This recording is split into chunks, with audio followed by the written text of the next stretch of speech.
मैं हूं सिमरन राजपूत। आइए नजर डालते हैं आज दिन भर की सबसे बड़ी खबरों पर।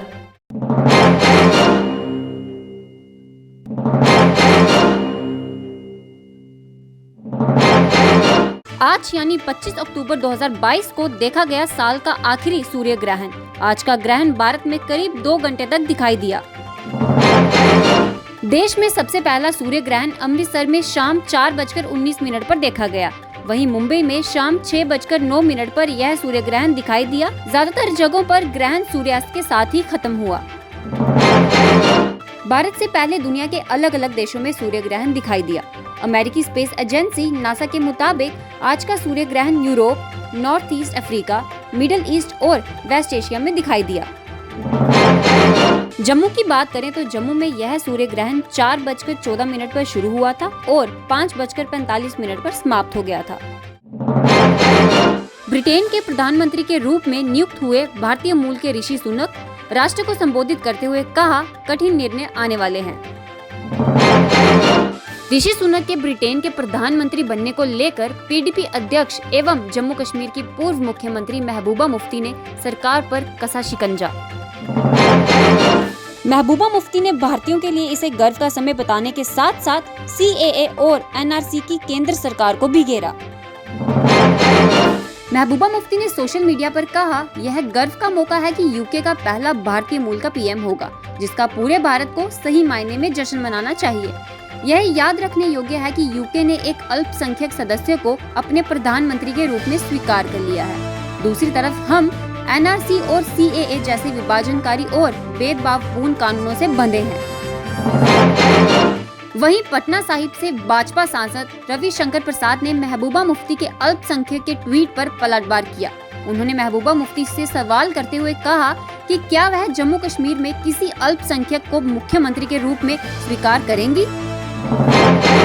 जम्मू कश्मीर के भाजपा के स्पोक पर्सन इंद्रजीत सम्याल ने महबूबा मुफ्ती के इस ट्वीट का जवाब देते हुए कहा कि उन्हें ऐसी टिप्पणी करने से पहले एक बार इतिहास को अच्छे से पढ़ लेना चाहिए। Jammu Kashmir peoples democratic party की नेता है और इस प्रदेश की पूर्व मुख्यमंत्री रही हैं सुश्री महबूबा मुफ्ती जी। उन्होंने एक ट्वीट में कहा है कि क्या भारत में एक अल्पसंख्यक उच्च पद पे जाएगा, क्या भारत एक अल्पसंख्यक को स्वीकार करेगा।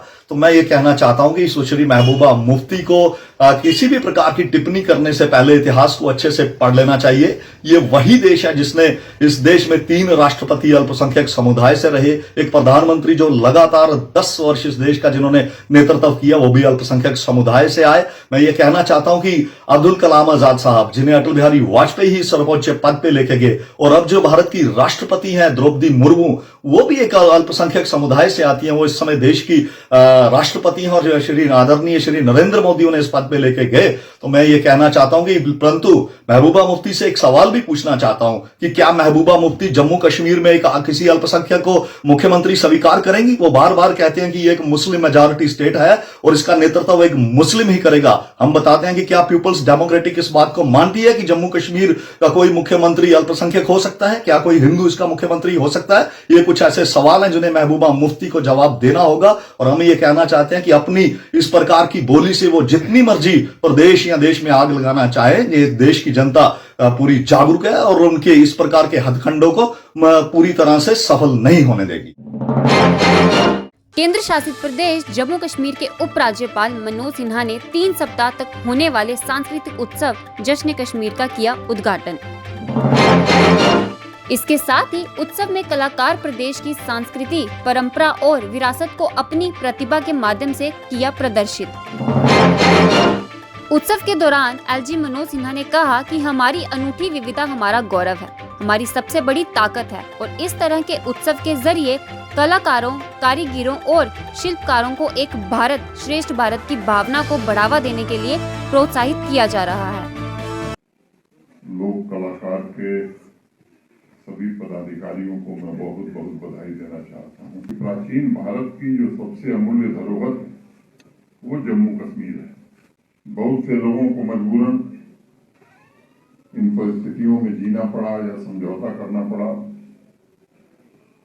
अनेक लोगों को जाना पड़ा। इससे आवाम की स्पिरिट को धक्का लगा।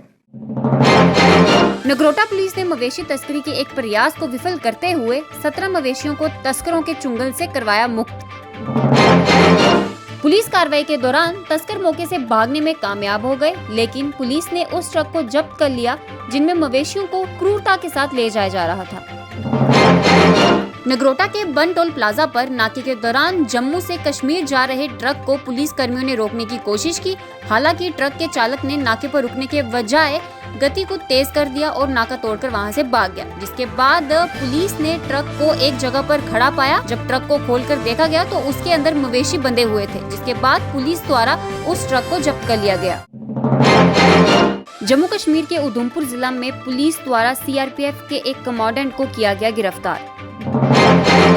केंद्र शासित प्रदेश जम्मू कश्मीर के उधमपुर जिला में केंद्रीय रिजर्व पुलिस बल सीआरपीएफ के एक कमांडेंट को पुलिस द्वारा किया गया गिरफ्तार। यह गिरफ्तारी महिला अधिकारी का यौन उत्पीड़न करने के आरोप में की गई। पुलिस के अनुसार उधमपुर के बटल बलिया क्षेत्र में तैनात असिस्टेंट कमांडेंट ने अपने कमांडेंट सुरेंद्र सिंह राणा के खिलाफ यौन उत्पीड़न और उसे मानसिक रूप से परेशान करने संबंधी एफआईआर दर्ज करवाई थी। एफआईआर दर्ज करने के बाद पुलिस द्वारा सुरेंद्र सिंह राणा की गिरफ्तारी की गई। हालांकि बाद में अदालत ने उसे जमानत पर रिहा भी कर दिया। तमाम अपडेट्स के लिए जुड़े रहिए नॉर्थ न्यूज के साथ। नमस्कार।